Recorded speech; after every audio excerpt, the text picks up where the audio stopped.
Remember Grace Millane's tragic murder in New Zealand? The case shocked the world, but the twisted details will leave you speechless. From the chilling date with Jesse Kempson to the horrifying aftermath, discover what really happened and why it's back in the headlines. Brace yourself for the shocking truths behind this notorious crime. Click to uncover the dark story that's still stirring up controversy. For the past several years, one of the most talked about cases in New Zealand was the 2018 murder of Grace Millane at the hands of Jesse Kempson. The case shocked New Zealand and England, while also becoming the focus of controversy for the violent nature of the crime and Kempson's defense. Recently, the Grace Millane murder case awakened interest again after being featured in true crime documentaries and inspiring law changes in New Zealand. However, a lot is yet to be uncovered about this unfortunate case, including the shady past of the murderer, his sentence, and the shocking treatment that the local and international media gave to it. So what actually occurred in the Grace Millane murder case? Stay here to learn about it. The coverage of the sad case of Grace Millane's murder has been thoroughly investigated and covered by the media, resulting in a lot of details being released to the public, which otherwise wouldn't have been. It all started on December 1st, 2018, when 21-year-old British backpacker Grace Emmy Rose Millane went on a date in Auckland, New Zealand. By then, Grace was in the middle of her gap year solo trip, having visited South America earlier before traveling to New Zealand, where she'd been for 2 weeks already. Grace's date was the then 26-year-old Jesse Shane Kempson, who had been waiting for her at a bar in the famous Sky Tower. It's unclear how long Grace and Jesse had been exchanging messages by then, though it's known that their first contact was through a popular dating app. The pair spent the following hours in several public spots, including the bar where they met, a Mexican cafe, and a burger bar. Throughout the night, they were caught by surveillance cameras, and neither seemed to be uncomfortable around the other. At different points of the outing, Grace took pics of Christmas decorations and sent an unknowing final message to a friend, telling them she had clicked well with Jesse. At around 9:30 p.m., the pair was seen entering City Life Hotel, where Jesse had been staying. These details were uncovered in the case and later revealed by the local Sky News site. Sometime after Grace entered Jesse's hotel room, she was murdered by him.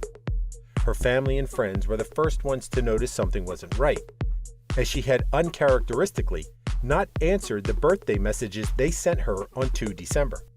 Meanwhile, Jesse had been around the city shopping for a suitcase and a shovel, and going out with another woman he'd also met through an app. The search began when it was found that she hadn't returned to the backpacker hostel she'd been staying in, though authorities initially affirmed that they didn't suspect any foul play in the case. By 4 December, Auckland City Police requested people to inform of any sightings of Grace. Meanwhile, her family began spreading the information around social media, and her father, David, didn't take too long to fly from London to New Zealand to help search for his daughter. In the meantime, the police became suspicious of Jesse after they saw a message he'd left on Grace's Facebook, describing her as beautiful and radiant. He was contacted and was meant to give an official statement later on, yet suspicion around him increased when he was caught around the City Life Hotel by an officer investigating the case. That led police to obtain the surveillance footage which had him and Grace entering the building together, immediately turning him into the main suspect as she hadn't reappeared. On 7 December, Grace's father, David, publicly requested any information which could lead to his daughter's whereabouts. But by that time, Jesse was already being investigated for her murder and arrested the next day. The police changed their goal of finding her alive to finding her body, which was located on 9 December in a bush area in the Waitakere Ranges, several miles away from Auckland. The trial began in November 2019, though Jesse's identity was suppressed through it to ensure his right to a fair trial.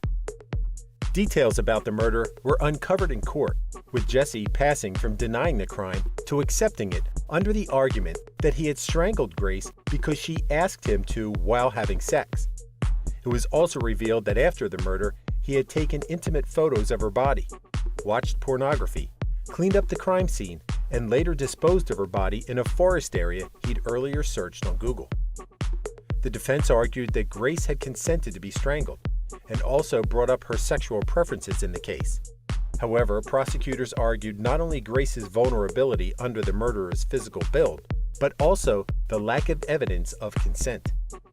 Jesse's actions after murdering Grace were also considered abhorrent, despite the defense's claim that he'd hidden her body out of panic.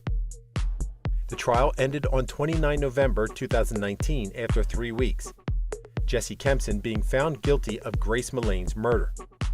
The verdict was confirmed in late February 2020 when he was sentenced to life imprisonment, though his non-parole period was decided at 17 years minimum. He appealed his conviction with his hearing starting in August, but dismissed in December of that year. Throughout the trial, Jesse's identity remained suppressed and even extended during his appeal, before a court dismissed his request. This resulted in revealing his identity along with the disclosure of the crimes he'd committed before Grace's murder, which included rape, violence, and murder threats to 2 other women, all of which he was found guilty of. Despite the suppression of Jesse's name by New Zealand's law, his identity was revealed by international outlets, especially British ones. According to a report by the BBC, before Grace's murder, a woman had been threatened by Jesse but couldn't file charges because of the lack of cooperation of New Zealand authorities. As well, the day after Grace's murder, Jesse went out with another woman he'd contacted through a dating app. The woman described him as very persistent after meeting up, told her a story about a friend of his who'd killed their girlfriend through strangulation, after which she ended the outing. The murder of Grace Millane was widely covered by New Zealand and international outlets. It also caused controversy due to Jesse's defense, as his argument of rough sex gone wrong was considered a re-victimization of Grace, especially given the morbid headlines which the topic prompted in the media. This raised alerts about this defense being used to justify violence towards women, leading people in the UK to request a ban on this defense. Grace's mother, Gillian, started Love Grace, an organization which supports women victims of sexual violence by giving away toilet supplies, on top of raising funds for similar organizations. The organization was recognized with an Officers of the Order of the British Empire for their charity labor. Overall, the murder of Grace Millane was not only horrific, but also eye-opening about sexual violence towards women worldwide. Was this a real precursor to the Me Too movement, which expanded enormously with the exposure afforded by the Harvey Weinstein case just a couple of years later? There has long been a difference regarding meaning and understanding, essentially between the thought processes and language of women and men. So, what's your experience? A very open question, so let yourself go. Whatever you write will be of interest to us and millions more, as this is no longer a taboo subject, certainly not in most areas of the world. Thank you for spending some time with us. Make sure to like and subscribe so you never miss another video. We also handpick these videos which we recommend you watch next. You can talk to us on all social medias or ask a question in the comments below. Thank you for being with us, and we'll see you back tomorrow.